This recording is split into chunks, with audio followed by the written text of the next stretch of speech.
In today's video, we are going to show you how to set a stop loss on Exness. Let's begin. Now, the first thing that you need to do is log in using your credentials.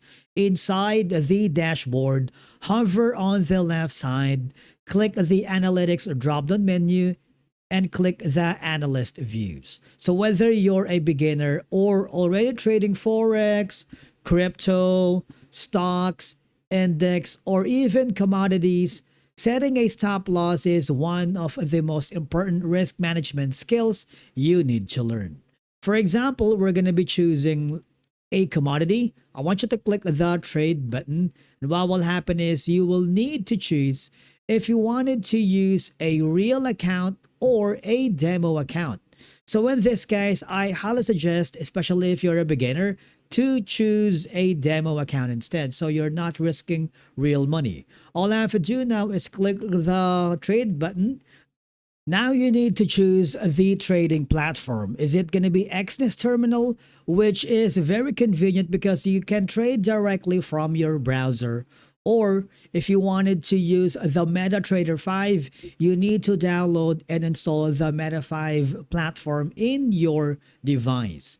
So we are going to choose the first option, and what will happen is we are going to be forwarded or redirected to a new page. Before we jump in, let's quickly understand what a stop loss actually is.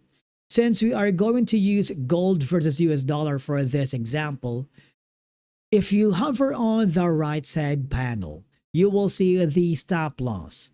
This is basically a price level where your trade will automatically close if the market moves against you. Its purpose is simple: to limit your losses and protect your trading. For example, we're going to put a specific amount here like 69 for volume, okay, or let's say 1,100. Now, if you set stop loss at, let's say, around here, it automatically generates and closes the price when it reaches a specific level. With this, it helps you prevent emotional trading and unexpected large losses. Okay? And then all I have to do now is click the confirm by the lots for this specific symbol.